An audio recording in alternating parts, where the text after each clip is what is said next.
A day in our life here in New Zealand! For today's vlog ay ililibot namin kayo sa peryahan dito sa New Zealand.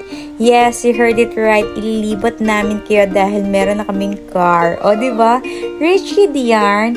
So, ayan guys, dahil nagpa-practice pa lang naman si Sus mag-drive, ililibot namin kayo sa pinakamalapit na tourist attraction, next tourist attraction, peryahan. So, ayan, papakita namin sa inyo kung gaano kasimple ang buhay dito sa New Zealand. So, ayan, meron swimming pool dito. Summer ngayon, pero hindi namin alam kung may bayad yan or free. Pero walang nagsiswimming kasi kahit summer dito ay alamig talaga ng simoy ng hangin. At dito nga sa peryahan ay may makikita kayong mga camping van na talagang dyan sila natutulog sa sobrang mahal ng renta dito sa New Zealand. Soon, baka sasakyan na rin kami matulog. Char.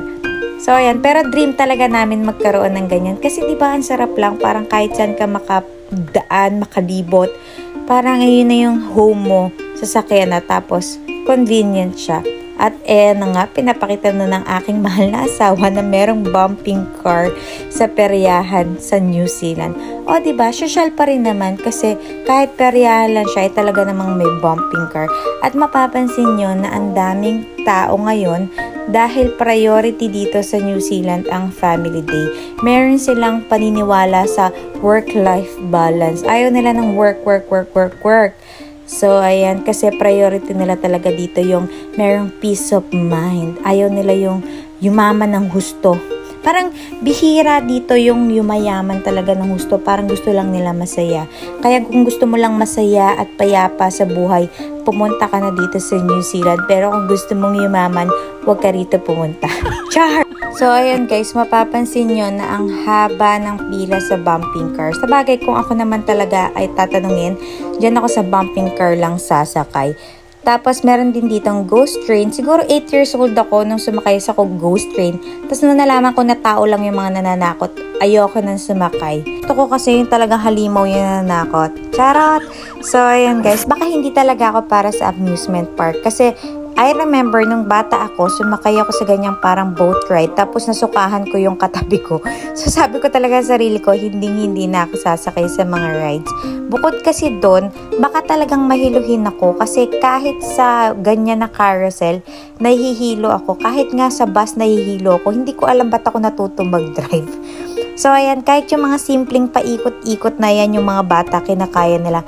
Ako, hindi ko carry yan kasi mabilis akong mapaikot. Lokohin ako nung araw eh. Charot! Ayan, maiba naman tayo guys. Alam nyo ba, dito sa New Zealand na ang lokal nila ay Maori ang tawag. Tapos, hindi sila white skin. Brown skin sila. Tapos, mahilig sila magpatato sa face, sa katawan. Talagang tatuan. Kaya kung tatuan ka, baka para ka sa New Zealand. Akala ko kasi before, pagka New Zealander is white skin, yung katulad ng mga Amerikana, Australiana, hindi pala, brown skin sila. Kaya hindi ka maiilang dito kung brown ng skin mo kasi parang lokal na lokal ka lang, girl. Ito namang asawa ko, nag-iinarte, drama-rama sa hapon dahil close daw itong isang ride. Huwag ka na mag-inarte, girl. Wala tayong pambiling ticket.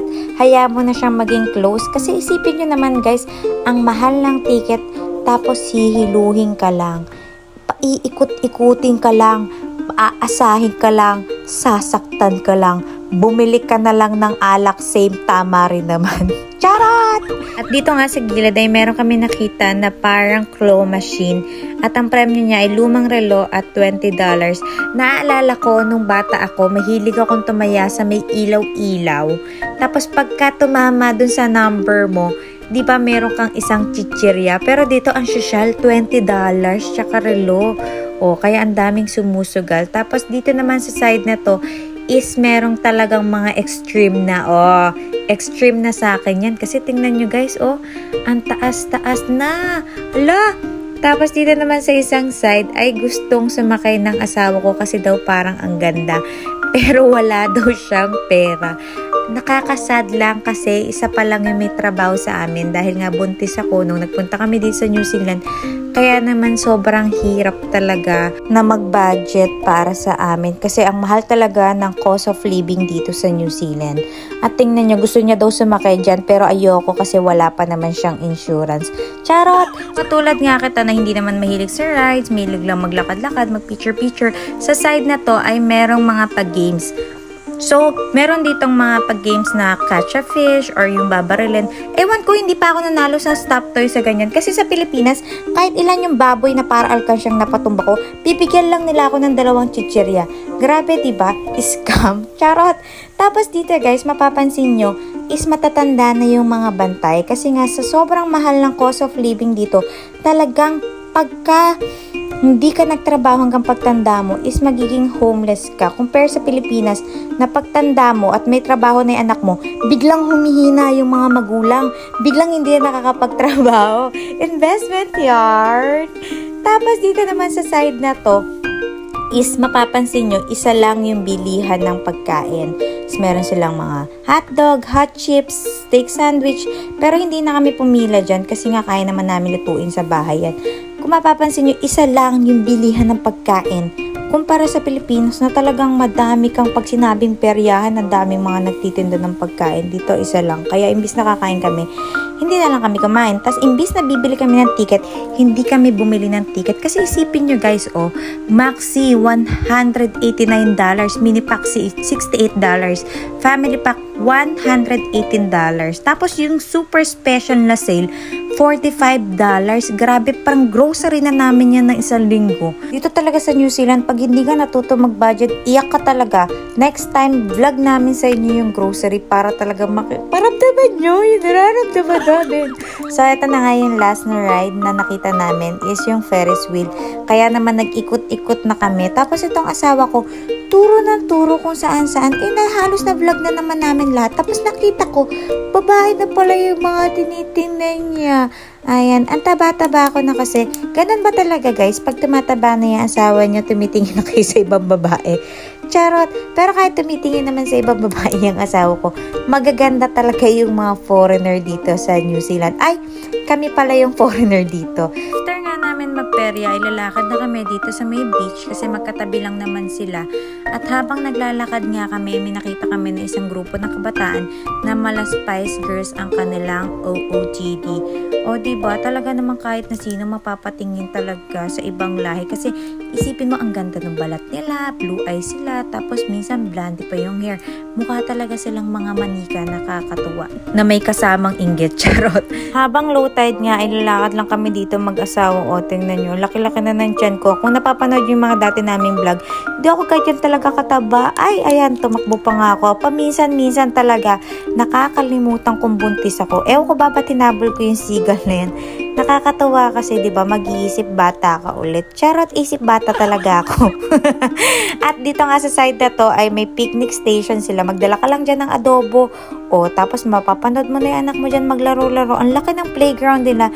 Tapos free lang. Kung sa Pilipinas yan, $150 per hour yan, girl. Tapos yung pinaka-lupa niya, hindi pala siya lupa. Ano siya, kahoy, sinunog na kahoy. Siguro para hindi masyadong masakit sa paa. Tapos talagang nag-enjoy dito yung mga bata. Kasi ang laki-laki, tapos free lang. Isipin mo, oh, pagkatapos ng school, dalhin mo lang dyan anak mo, marerelax na siya for free.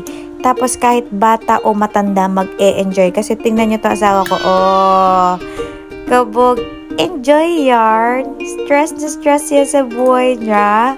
Ayan, ganyan lang kami. Minsan paghapon, nagpupunta talaga kami dito para magganyan lang siya. Charot. Pero seryoso guys, minsan pumupo talaga kami dyan pagka nami-miss namin ang pamilya namin sa Pilipinas. Kasi ang hirap man talaga pagka nag-abroad ka, kailangan mo talaga magsakripisyo para sa pamilya mo. Guys, sana na-enjoy nyo ang aming vlog. Please like and subscribe our YouTube channel, Facebook account, and TikTok account. Cams and Sue, sana na-enjoy nyo. Thank you!